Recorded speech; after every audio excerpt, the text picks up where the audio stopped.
There is a particular kind of loneliness that nobody warns you about. Not the loneliness of an empty apartment on a Sunday evening, not the loneliness of losing someone, not even the loneliness of being misunderstood by one person you trusted. It is the loneliness that arrives in a room full of people, while music plays, while glasses clink, while laughter moves around you like a current you cannot enter. You are standing in the middle of all, and you have never felt more invisible in your life. If you have felt this, you already know that it is one of the most disorienting human experiences possible, because it carries with it a specific cruelty that ordinary solitude does not. When you are alone and feel lonely, at least the world is honest with you. The room is empty. The silence is real. There is no contradiction between what you see and what you feel. But in a crowd, the world insists that you should be fine, that connection is right there, that all you have to do is reach for it. And somehow you cannot. The question this video is asking is not how to fix that. The question is, what does it mean? What is actually happening inside a person who feels most alone when they are least alone? And what does that experience reveal about the nature of human connection that most people never have to confront? The first thing that must be understood is that loneliness and solitude are not the same experience wearing different clothes. They are almost opposites. The philosopher Paul Tillich drew a distinction that most modern psychology has been slow to fully absorb. He wrote that language has created the word loneliness to express the pain of being alone, and the word solitude to express the glory of being alone. Same external condition, entirely different inner reality. A person alone in a quiet room,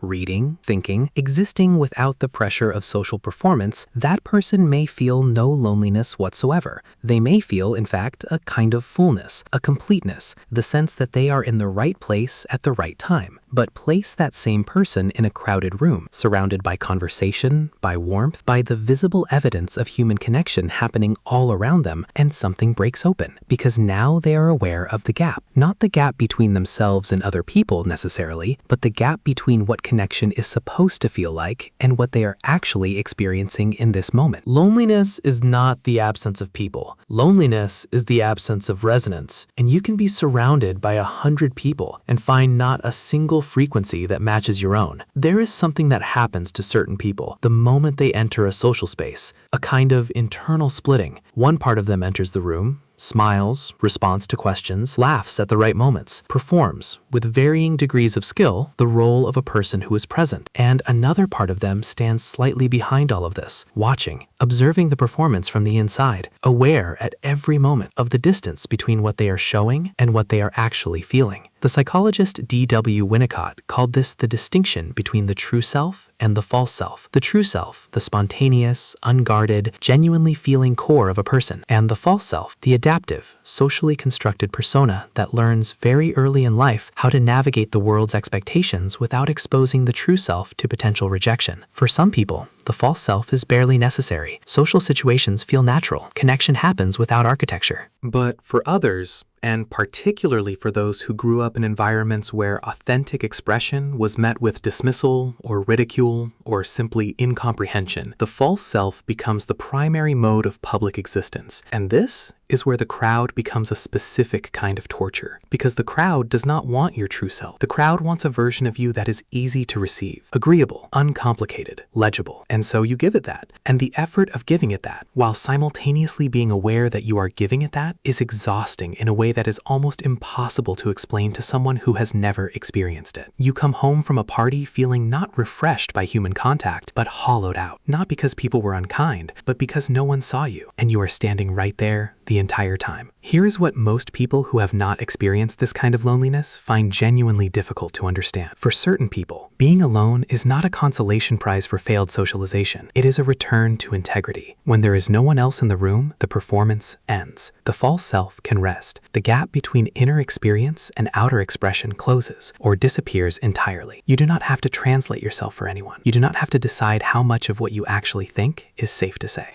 You do not have to monitor the other person's face for signs that you have become too much, or not enough, or simply too difficult to follow. You can simply be. And for people who have spent most of their social lives performing a version of themselves that is digestible to others, solitude is not emptiness. It is the only place where they are whole. The existentialist philosopher Jean-Paul Sartre famously wrote that hell is other people. This line is usually quoted as cynicism, as misanthropy, as the declaration of someone who simply dislikes humanity. But read in context, it means something more precise and more devastating. Hell is the experience of being defined by other people's perception of you, of having your existence shaped and limited and distorted by the gaze of others, of never being able to escape the version of yourself that the room has already decided you are. Solitude is the escape from that gaze. And for people who feel most themselves when they are alone, Sartre's hell is not a dramatic exaggeration. It is Tuesday evening at a dinner party.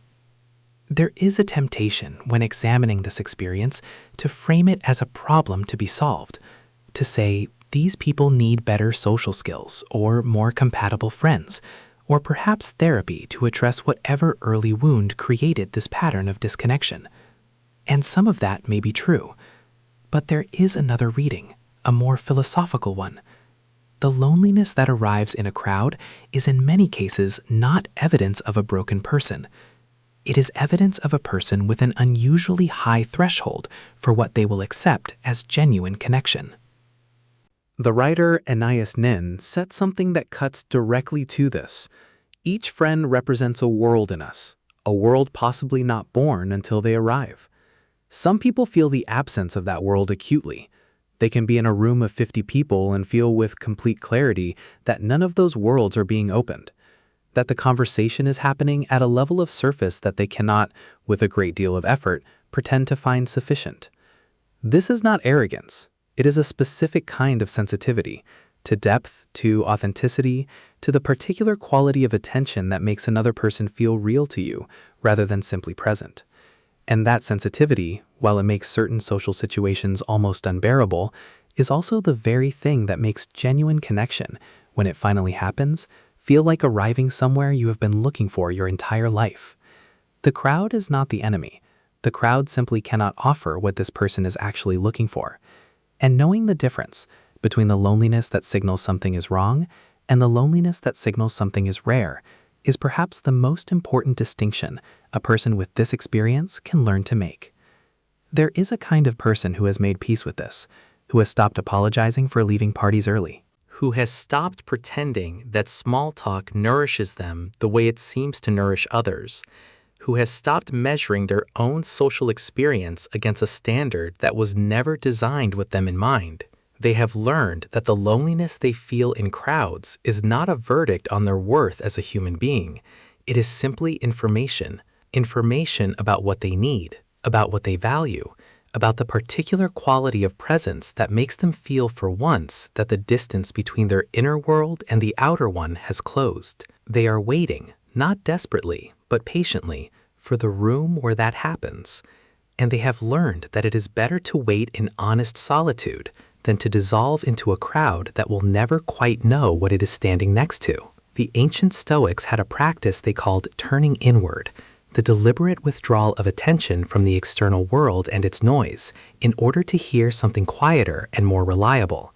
Perhaps the people who feel most alone in crowds have been doing this their whole lives, not by choice at first, but eventually, by wisdom. If you have ever stood in a full room and felt completely invisible, I think you already understand everything this video was trying to say.